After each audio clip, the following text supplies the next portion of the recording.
Hello दोस्तों, मैं नीलू। आप सबका स्वागत है मेरे चैनल में।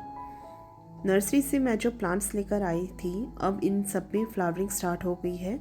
लेकिन कुछ में स्टार्ट हुई है। जो छोटे छोटे मैं सैपलिंग्स लेके आई थी उनमें तो अभी ग्रोथ हो रही है। लेकिन ये वाले पौधे जो मैं लेके आई थी थोड़े से बड़े थे, तो इनमें पहले से बर्ड्स थे जिनसे अभी इनमें फ्लावरिंग स्टार्ट हो गई है। और ये छोटा सा क्रिजेंथेमम का बेबी प्लांट निकला है। इसको मैं नहीं निकालूंगी, वैसे ही रखूंगी। तो ये देखिए, कलर बहुत प्यारे प्यारे कलर निकल के आए हैं। रेड आया है, ये डार्क कलर का रेड आया है, और ये वाइट कलर का क्रिजेंथेमम निकला है। बहुत सुंदर है। लेकिन इन पौधों की सुंदरता को बनाए रखने के लिए हमें इनकी जो सूखी सूखी पत्तियां होती हैं उनको साफ़ करते रहना पड़ता है, जिससे ये पौधे देखने में और सुंदर लगे। और मेरा तो ये सुबह का सबसे पहले का रूटीन होता है। उठते ही मैं अपनी बालकनी में आती हूँ, इनके नज़ारे लेती हूँ, कौन से खिले हैं कौन से नहीं खिले हैं। ये मेरा रोज़ का ही एक रूटीन सा बन गया है इन पौधों के साथ अपना टाइम स्पेंड करने का। तो सबसे पहले आकर मैं इनकी पत्तियों को निकाल देती हूँ, जिससे ये एकदम क्लीन लगे, पौधे साफ़ सुथरे लगे। इनमें सूखे पत्ते अगर लगे रहेंगे तो जो शो होता है प्लांट का, एक फ्लावर प्लांट का, वो सारा ख़राब हो जाता है। तो आप थोड़ा सा टाइम निकाल कर सुबह के टाइम घर के काम स्टार्ट करने से पहले 5-10 मिनट अगर इन पौधों के साथ बिता दें और इनकी पत्तियों को निकाल दें, तो बहुत ही सुंदर लगेंगे आपके पौधे, और देखने में भी बहुत सुंदर लगते हैं।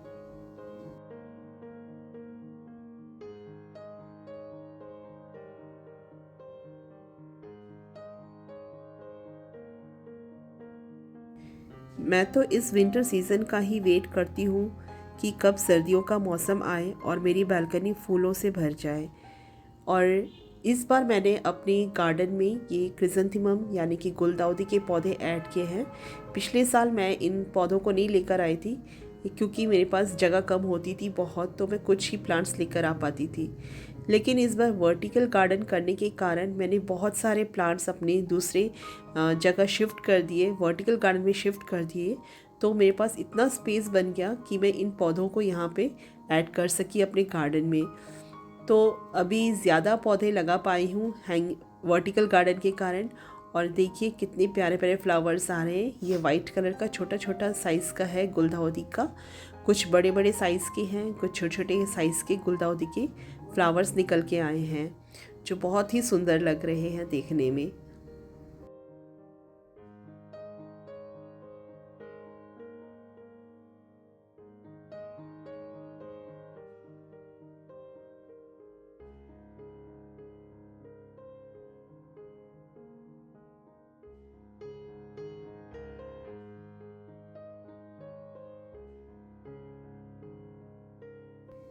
इधर एक लाइन से ये सारे फ्लावर्स खिलने लग गए हैं, तो इनका कुछ अलग ही सुंदरता बढ़ गई है इस साइड की बालकनी में।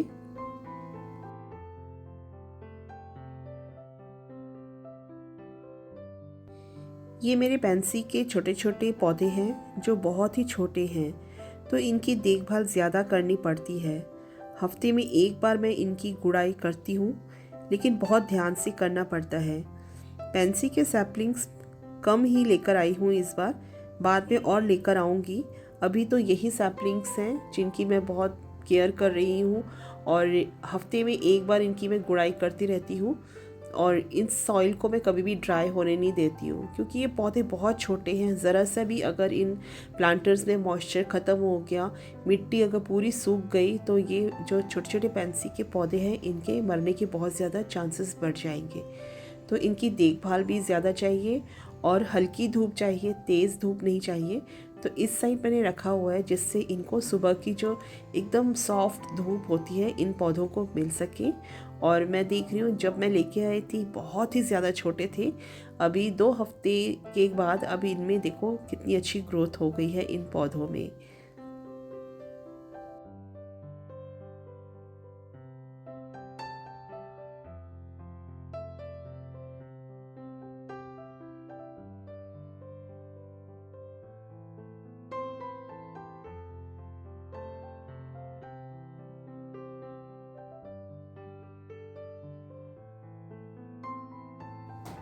और ये पिटूनिया के प्लांट्स हैं, थोड़े बड़े बड़े हो गए हैं। ये भी छोटे थे जब मैं लेकर आई थी, लेकिन अब इनमें अच्छी ग्रोथ हो गई है।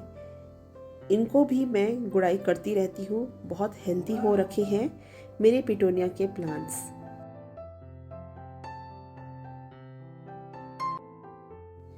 पिटोनिया के इस बार मैं काफ़ी प्लांट्स लेकर आई थी, लेकिन सारे छोटे छोटे प्लांट्स थे। कुछ तो इतने छोटे थे कि उनको मैंने बहुत ही ध्यान से रखा। वो जो ज़्यादा छोटे थे वो 13 रुपए के थे और जो बड़े वाले थे वो 40 रुपए के मिले थे। तो मैं देख रही हूँ इनकी ग्रोथ बहुत अच्छे से हो रखी है, लेकिन इनमें कौन कौन से फ्लावर्स आएंगे वो मुझे नहीं पता। तो बस अभी इंतज़ार है इनके खिलने का। और इस बड़े से कंटेनर में मैंने 3 पिटोनिया के प्लांट्स एक साथ लगा दिए थे। ये वाले प्लांट्स जो थे पहले से बड़े थे, इसलिए इनमें ग्रोथ अच्छी हो रही है और इनकी स्पीड भी अच्छी है। मेरे ख्याल से करीब 1 महीने के बाद इनमें फ्लावरिंग स्टार्ट हो जानी चाहिए। तो अभी बस इंतज़ार है इनके खिलने का कि ये कौन कौन से कलर के निकल के आते हैं।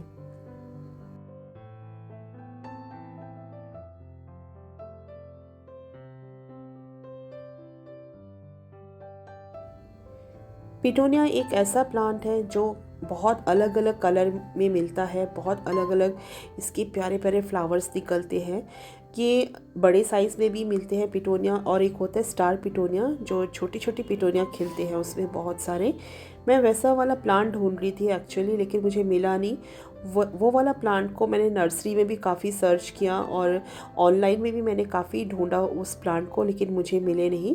तो मुझे यही वाले प्लांट्स मिले जो बड़े साइज़ वाले पिटोनिया होते हैं।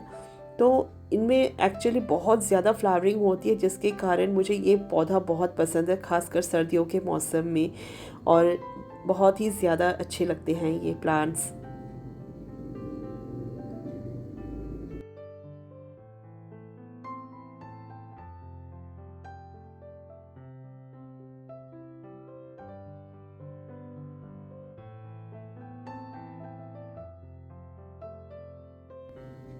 मैंने कुछ पिटोनिया के प्लांट्स जो छोटे साइज़ के थे उनको हैंगिंग बास्केट्स में भी लगा रखे हैं। और ख़ासकर अगर आप इन पिटोनिया के प्लांट्स को हैंगिंग बास्केट्स में लगाएंगे तो इनमें अलग ही एक आकर्षण पैदा होता है इन फ्लावर्स का। जो इनकी जो छोटे छोटे ब्रांचेस निकल के आती है नीचे से, वो नीचे की ओर लटके तो बहुत सुंदर लगते हैं। मैं तो आप सबको यही कहूँगी, अगर आपने अपने गार्डन में पिटोनिया फ्लावर ऐड नहीं किया है और उनको अगर अपने बास्केट्स में, खासकर हैंगिंग बास्केट्स में नहीं लगाया है, तो ज़रूर लगाएं। आप देखना, आप जब लगाओगे तो आपकी गार्डन में एक अलग ही तरह का आकर्षण पैदा करेगा ये पिटोनिया के फ्लावर्स। तो ये देखिए, मैंने बहुत सारे प्लांट्स ऐसे हैंगिंग बास्केट्स में लगा रखे हैं। जो हैंगिंग बास्केट्स में लगा रखे हैं वो छोटे वाले साइज़ थे, सैपलिंग्स थे, और जो नीचे टब में लगा रखे हैं वो थोड़े बड़े साइज़ के पिटोनिया के प्लांट्स थे। लेकिन मैं देख रही हूँ कि इनमें भी काफ़ी अच्छी ग्रोथ हो गई है। तो यहाँ पर भी इनको अच्छी खासी धूप मिल जाती है, तो बहुत अच्छे से इनकी ग्रोथ हो रही है प्लांट्स की, पिटोनिया की। अब खिलने के बाद देखना पड़ेगा कि इनमें कितनी सुंदरता आती है और कौन कौन से कलर्स में ये खिलते हैं। ये मैंने कुछ विंका के सीड्स लगाए थे जो सारे निकल के आ गए हैं। मेरे ख्याल से ये डार्क मैजेंटा कलर के विंका के सीड्स मैंने कलेक्ट करके रखे थे, ये वही हैं। तो बहुत सारे निकल के आ गए हैं, अच्छी ग्रोथ हो रही है। इनको भी मैंने इधर रख दिया है जिससे इनको हल्की हल्की धूप मिलती रहे। तो ये सारे मैंने पौधों में अब गुड़ाई तो कर दी है। अब गुड़ाई करने के बाद इनमें खाद भी डालना बहुत ज़रूरी बन जाता है, जिनसे इनकी ग्रोथ अच्छी हो और फ्लावरिंग अच्छी हो। तो मैं ये ब्लूम बडी यूज़ करती हूँ, जिसको मैंने पिछले साल भी यूज़ किया था अपने पौधों में। तो मेरे पौधों में जो फ्लावरिंग थी बहुत अच्छी थी। ये जो ब्लूम बडी NPK है, इसको आप इंडोर और आउटडोर प्लांट्स दोनों में इस्तेमाल कर सकते हैं, और इसको हर 30 दिन के बाद आप इस्तेमाल करें अपने पौधों में। इसमें पोटेशियम है, नाइट्रोजन है और फॉस्फोरस है, जो हमारे प्लांट्स के लिए बहुत ज़रूरी है। ये फ्लावरिंग प्लांट्स और फ्रूटिंग प्लांट्स के लिए भी आप डाल सकते हैं। बहुत ही सुंदर से खिल आएंगे फ्लावर्स जब आप इसमें डालोगे।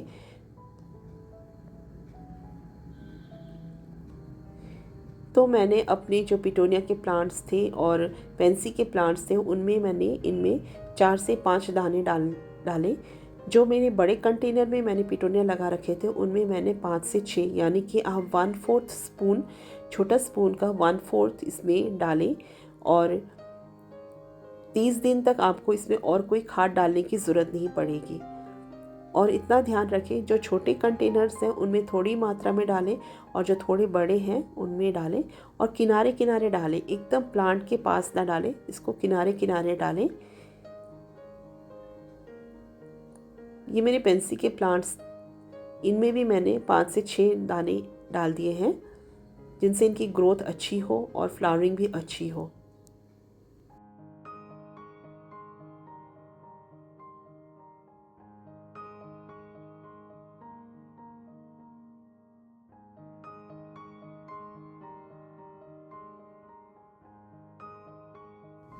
और ये NPK डालने के बाद आप वाटरिंग ज़रूर करें। वाटरिंग करने से क्या होगा, आपने जो ये NPK डाला है ये बहुत जल्दी गल जाएंगे और ये आपकी सॉइल के साथ अच्छे से मिक्स भी हो जाएंगे। ये देखिए मेरा बोगनविला में कितनी अच्छी फ्लावरिंग हो रही है। एक ब्रांच ऐसी पूरी बाहर निकल के आ गई है, इस पे सेकेंड टाइम फ्लावरिंग हो रही है तो बहुत सुंदर से खिल रहा है।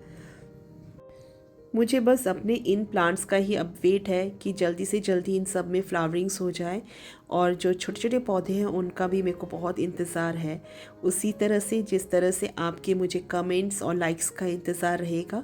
तो दोस्तों कमेंट करना ना भूलें, लाइक करना ना भूलें और जो मेरे चैनल पे न्यू है मेरे चैनल को सब्सक्राइब करना ना भूलें। तो मिलते हैं आपसे अगली वीडियो में, तब तक के लिए happy gardening, bye bye friends.